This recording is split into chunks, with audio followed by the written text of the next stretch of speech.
మీరు చూడండి, లోకంలో కొడుక్కి ఇష్టమైంది వండుతుంది అమ్మ, పెడుతుంది. వాడు మళ్ళీ మారడగలేదనుకోండి, ఏం తెగులు, ఇంత కష్టపడి ఉంటే ఎందుకు వేసుకోవు అందం. ఏనన్నా బాగలేదా, ఏమన్నా తేడాయా, ఇవాళ బాగా రాలేదా, ఏమన్నా తప్పు చేశానా, ఎంత బాధపడిపోతున్నాయి.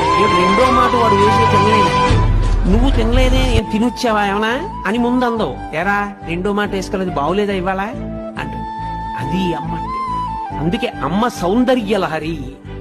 ఆమె ఆఖరి ఊపిరి పర్యంతము ఎప్పుడూ నీకు క్షేమాన్నే కోరుతుంది.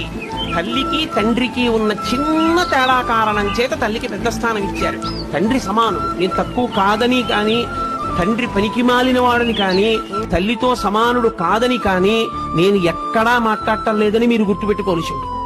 కానీ తల్లి తండ్రి కన్నా గొప్పది అన్న విషయం చెప్పడానికి నేను కించిత్ వెనకాడను, వేదమును నమ్మాను కాబట్టి.